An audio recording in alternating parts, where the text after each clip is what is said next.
Miércoles 16 de septiembre, 1992. George Soros, el magnate de las finanzas, se sienta como de costumbre en su sillón a leer el diario. Al abrirlo, lee un curioso titular: Lamont no logra salvar la libra. Ese día algo parece ser diferente. Soros sonríe, coge el teléfono y llama a su compañero, Stanley Druckenmiller, para simplemente decirle: ya ha empezado. Ese día, ese miércoles negro, la libra colapsó y George Soros pasó a la historia ganando $1.000 millones apostando contra ella, convirtiéndose así en una celebridad mundial y en una de las personas más ricas del mundo y también una de las más odiadas. Esta es la historia de cómo el legendario inversor George Soros hizo quebrar al Banco de Inglaterra. El inicio de Europa. Al final de la Segunda Guerra Mundial, los países europeos occidentales tenían claro que los conflictos habían terminado y que era momento de empezar una amistad. Sin embargo, si se quería asegurar una plena cooperación, sería necesario llegar a un alto grado de integración e interdependencia. Por ello, en 1950 se creó la Comunidad Europea del Carbón y el Acero, y en el año 1957 se firmó el Tratado de Roma, el cual constituyó la Comunidad Económica Europea, antecedente directo a lo que hoy conocemos básicamente como Unión Europea. Para avanzar, la intención política era clara. Querían cimentar un proyecto europeo y que los países compartieran una sola moneda. Así que, como respuesta al colapso del sistema de Bretton Woods en 1971, se creó la primera banda de máximos y mínimos en la que las divisas europeas podían fluctuar entre ellas con un diferencial de hasta el 4,5% con respecto al dólar estadounidense, la moneda líder en ese momento y en el momento actual. Este sistema se llamó serpiente en el túnel, pero este sistema, lejos de ser perfecto, colapsó casi inmediatamente, cuando el dólar comenzó a negociarse libremente a partir del 73. Así que con este problema sobre la mesa, Europa decidió volver al mismo sistema, pero ahora ligarse a su economía más fuerte, que en este caso, como estaréis pensando, era Alemania. Así que tenemos las mismas bandas, pero ahora referenciadas al marco alemán. Eso dio lugar a que en el año 1979 se aprobara el sistema monetario europeo, con el objetivo de estabilizar los tipos de cambio entre países europeos y como paso previo a una moneda única. En este sistema, las dos principales herramientas para controlar una divisa dentro de esta banda permitida eran los tipos de interés oficiales que establecían los bancos centrales y las propias compras de divisas de estos bancos.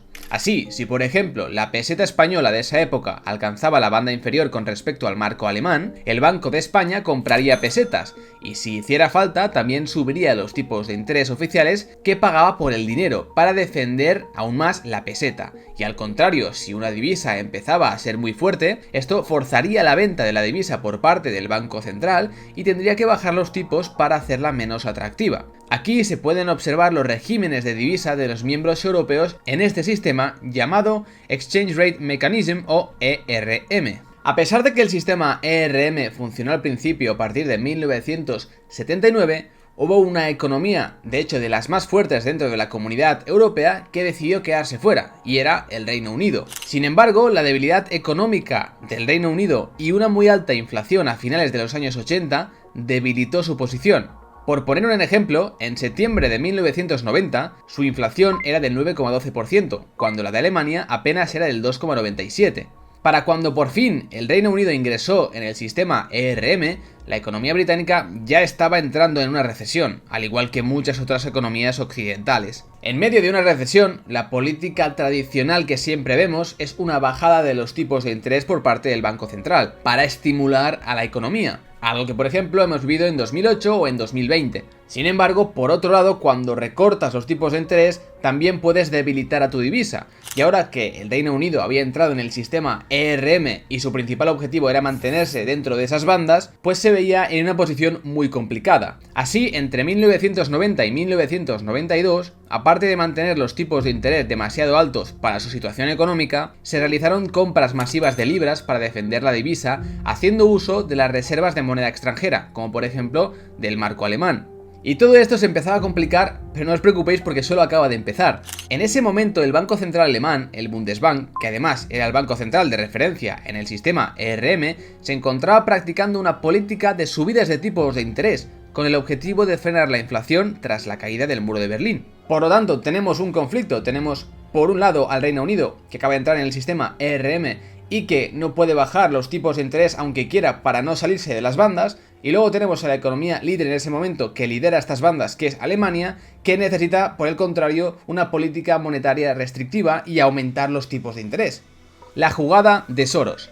En ese momento aparece nuestro protagonista, George Soros, un nombre que normalmente vemos en teorías conspiranoicas junto al de Bill Gates, y aparece para aprovecharse de esta situación con su fondo Soros Funds. Soros empieza a estudiar la economía británica y poco a poco se da cuenta de que, o bien el Reino Unido se mantenía firme con los tipos elevados, lo que causaría una mayor destrucción económica y desempleo, o bien bajaría los tipos de interés permitiendo que se depreciara la libra. Soros lo veía claro, sabía que la economía británica no podría mantener su tasa de interés a esos niveles. Incluso apostaron a que el Reino Unido abandonaría el sistema ERM, aunque fuera temporalmente, dejando que la libra se depreciara. Así que decidió empezar a vender libras sin que hubiera un mañana. Además, Soros no estaba solo en su apuesta contra la libra esterlina. Otros de sus amigos inversores y especuladores financieros también comenzaron a vender la moneda británica, lo que hizo que la presión aumentara.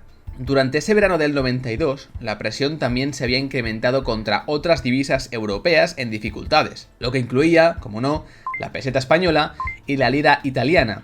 Y para los inversores que estaban apostando contra la libra esterlina, la pregunta ya no era el qué, sino el cuándo. ¿Cuándo se daría el catalizador que haría que la libra se depreciara fuertemente? Y aquí entra en juego el que para mí y para muchos es el verdadero protagonista de esta historia, Stanley Druckenmiller, uno de los mejores inversores de todos los tiempos, que ha conseguido batir al S&P 500 por más de un 20% durante muchos años. Él para mí fue realmente el protagonista y el que ganó $1.000 millones en tan solo un día. Eso sí, los ganó para su jefe George Soros. Druckenmiller se había convertido desde el otoño de 1988 en el gestor principal de Soros Funds Management. Y sus comienzos con Soros fueron algo problemáticos porque Druckenmiller no lograba tener la independencia de actuación que quería, incluso había llegado a amenazar con marcharse. Pero con la caída del muro de Berlín, que hizo que su jefe se alejara de las operaciones del día a día para centrarse en promover la causa de la libertad en los países del este de Europa, algo en lo que no vamos a entrar ahora, pero esto le fue muy bien a Druckenmiller para tener la independencia que realmente quería. De esta manera, la relación que mantenían, según las propias palabras de Soros,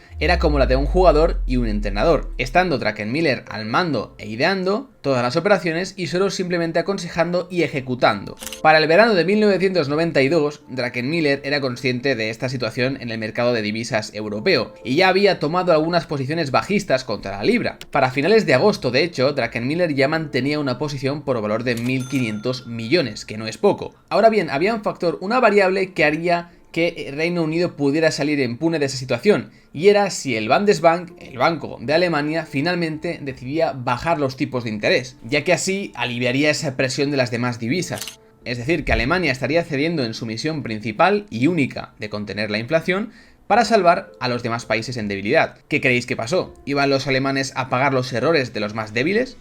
Lamont el mentiroso. Septiembre de 1992. Los días 4 y 5, los ministros de finanzas de los países europeos y miembros de los bancos centrales se reunieron en la ciudad de Bath, en Inglaterra. Razón de la reunión: Alemania, por favor, sálvanos a todos. Tanto los italianos como los franceses y los británicos, todos países en recesión, presionando fuertemente para que Alemania bajara los tipos, pero apenas consiguieron que el presidente del Bundesbank, Helmut Schlesinger, les mirara a la cara. De hecho, Schlesinger salió muy cabreado de esa reunión, ya que sintió que estaban atacando la independencia del Banco Central y encima lo hacían ministros de países extranjeros. Tras la reunión, Lamont, el ministro de Hacienda británico en ese momento, salió corriendo por la presión que existía sobre la libra. ¿Y qué hizo? Pues lo correcto, mentir. Empezó a vender a la prensa el éxito de la reunión que habían tenido, diciendo algo que ya todo el mundo sabía, y era que en el corto plazo el Bundesbank no iba a subir los tipos de interés. Esa comparecencia entre la prensa no sentó muy bien a Helmut. Encima ya venía cabreado. Se había dado la impresión de que Alemania había renegado de su independencia en favor de otros países. Y es a partir de ahí cuando empieza lo bueno, y también lo malo. Unos días después, el 8 de septiembre, sale Helmut diciendo que no había garantías de las decisiones que tomaría el Bundesbank sobre los tipos de interés. También declaró que tenía poca confianza en el sistema de tipos de cambios ERM entre los socios europeos. Y no me imagino aquí cómo estaba Lamont. Alemania no estaba ahí para salvar a los socios europeos, sino para defender la tradición de varias décadas de no permitir repuntes inflacionarios. Y a partir de ese momento, como no, empezaron más presiones bajistas sobre la libra y más posiciones de hedge funds. Lo interesante es que entre el público que estaba escuchando estas declaraciones de Helmut en la ciudad de Basilea estaba el bueno de Soros, que tras oír esto llamó corriendo a Druckenmiller explicándole que varias divisas europeas,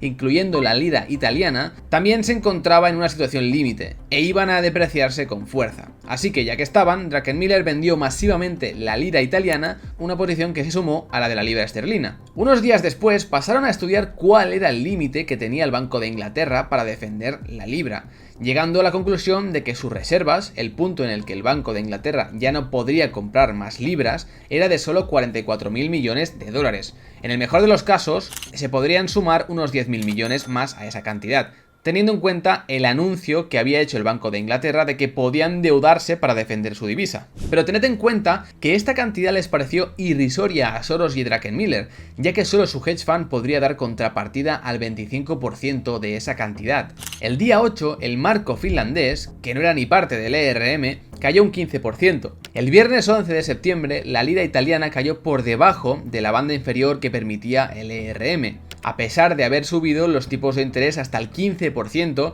y de que el propio Bundesbank había comprado liras para defender la caída. Pero llegado el fin de semana, Italia tuvo que negociar su devaluación formal, convirtiéndose en el primer caso de un país miembro del ERM que sufría una devaluación. En dicha devaluación, el Bundesbank se comprometió a recortar los tipos de interés como parte del acuerdo, algo que pensaréis es muy positivo porque le da un respiro finalmente a Reino Unido, pero no. El lunes, día 14 de septiembre, esto sí que sentó ligeramente bien a la libra, pero el hecho de que la libra, con esas noticias tan positivas, solo se hubiera mantenido y ni siquiera subido demasiado, demostraba que estaba muy débil y que se podía apostar contra ella sin demasiado riesgo. Así que los especuladores siguieron apostando en contra, incluso muchos se apalancaron, y al día siguiente, martes 13, la libra volvía a bajar fuertemente. Ante esta caída, Lamont, el que mentía hace unos días a la prensa, y el gobernador del Banco de Inglaterra, Robin Lake Pemberton, se conjuntaron para defender la libra al día siguiente a cualquier precio. Primero comprando libras y luego, si fuese necesario, subiendo los tipos de interés, pero sus planes estaban acabados incluso antes de empezar, ya que ese mismo día Helmut, del Bundesbank, el mayor temor de Lamont, había vuelto y para quedarse, y dio una entrevista en la que aseguraba que lo mejor sería un reajuste de todas las divisas y no solo de la lira italiana. Tras leer la noticia, a Lamont básicamente le dio un infarto, porque era una invitación aún más directa para que se devaluara la libra, y ese día seguramente se fue a la cama con 2 copas de más. Esa misma noche, en Nueva York, Druckenmiller leyó la entrevista de Helmut y entendió que había llegado el día. Ahora sí, el miércoles negro. Druckenmiller le dijo a Soros que iba a aumentar su apuesta bajista contra la libra de forma gradual. Soros le miró extrañado y le dijo: Eso no tiene sentido. Si la noticia es verdadera y hay tan poco riesgo de apostar contra la libra, tienes que vender masivamente la libra. ¿Por qué no vender 15.000 millones? Ataca a la yugular. Y esto ha definido mucho la relación entre Druckenmiller y George Soros que siempre se ha comentado, y es que Druckenmiller en muchos casos ha sido el que ha generado las ideas de inversión, pero George Soros ha sido el valiente que ha ejecutado esas operaciones de manera más agresiva, así ganando mucho más retorno. Lo que le proponía a Soros es que si el análisis era correcto, de que la libra iba a colapsar, no había cantidad suficiente que apostar y que tenía que hacerlo a lo grande, incluso pasando de una posición bajista de 1.500 millones a una de 10.000 millones. El resto de ese día, Soros y Druckenmiller vendieron todas las libras que pudieron, y al día siguiente, el miércoles 16 de septiembre, la libra abrió en la banda inferior de lo que se le permitía dentro del sistema ERM, y el Banco de Inglaterra, en su obligación de mantener la libra dentro de las bandas y como parte de su plan, hizo compras por valor de 1.000 millones de libras antes de las 8:40 de la mañana. Pero estas compras no tuvieron efecto ninguno, y la libra siguió en el mismo nivel, ante la presión vendedora de muchos traders queriendo vender miles de millones millones de libras. Ante este fracaso, Lamont llamó a John Major, el primer ministro, diciéndole que la intervención había sido un fracaso y que se tenían que subir los tipos de interés para defender a la libra, ya que el Banco de Inglaterra se estaba quedando sin munición. Aunque en un primer momento se negó, Major aceptó que se subieran los tipos de interés en un 2%. Al subir los tipos de interés, esto supone algo para los hedge funds y para George Soros en este caso y Druckenmiller, y es que al ser vendedores de la libra tienen que pagar un tipo de interés sobre ese interés nuevo que ha puesto en el mercado el Banco de Inglaterra, y por lo tanto tienen que hacer un pago anual. Cuanto más esperen en esa posición, más tendrán que pagar. Así, si un hedge fund estaba bajista de libras esterlinas por valor de 1.000 millones y el tipo de interés era del 12%, que de hecho era el nuevo tipo que pusieron en ese momento tras la subida del 2%, al cabo de un año tendría que pagar una cifra de 120 millones de libras, que no es poco. Sin embargo, a pesar del alto coste que suponía el financiar posiciones bajistas, los hedge funds, como el de Soros y Druckenmiller, ya estaban convencidos de que el momento había llegado y que ya nada se podía hacer para evitar la devaluación de la libra. Tal fue así que tras el anuncio de la subida de tipos, la libra tampoco reaccionó, simplemente había entrado en coma. En ese momento, Lamont se dio cuenta de que habían perdido la batalla, que no había nada que hacer y que mantener la libra artificialmente alta contra el marco alemán le estaba costando a los contribuyentes una fortuna. Todo para financiar una recesión que solo iba peor. John Major intentó seguir defendiendo la libra, intentando hacer un amago de subir el tipo de interés un 3% más hasta el 15%, pero incluso tras esta decisión, la libra siguió sin responder. Finalmente, esa misma tarde, el Reino Unido canceló esa subida del tipo de interés y anunció su salida del ERM europeo. Ese miércoles 16 de septiembre sería bautizado como el miércoles negro. Britain's best interests are served by suspending our membership of the exchange rate mechanism. Después de que la libra esterlina abandonara el sistema de cambios, se depreció un 15% contra el marco alemán, y en los siguientes meses los tipos de interés bajaron hasta el 7%. Obviamente el Banco de Inglaterra no quebró, ya que técnicamente un banco soberano no quiebra al poder imprimir su propia moneda. Pero con la caída de la libra, el fondo de Soros y Druckenmiller ganó más de 1.000 millones de dólares y otros hedge funds también tuvieron un gran día, como Bruce Kopner, que ganó 300 millones, o Paul Tudor Jones, que ganó 250 millones. Aún así, el fondo más beneficiado de todos y el que lideró la operación contra la libra fue el de Soros. De ahí su llamativo título de ser la persona que quebró al Banco de Inglaterra, ganando 1.000 millones en la operación. A pesar de que en esta historia tanto Soros como Druckenmiller solo fueron unos observadores dentro de las guerras entre los socios europeos, la fama al final se la gana quien se lleva el dinero. Incluso el ministro francés de Finanzas Michael Sapin llegó a sugerir que había que guillotinar a estos especuladores que se beneficiaron de la caída de las divisas europeas. Espero que os haya gustado mucho esta historia sin duda extraordinaria de todo lo que sucedió esos años con la libra y con los países europeos. Si os ha gustado este vídeo, os recomiendo que os suscribáis aquí debajo y activéis las notificaciones para ver más vídeos, ya que van a venir muchos más vídeos documentales con historias tan extraordinarias como esta. De hecho, aquí os dejo uno que os puede gustar. Sin más, nos vemos en el próximo episodio.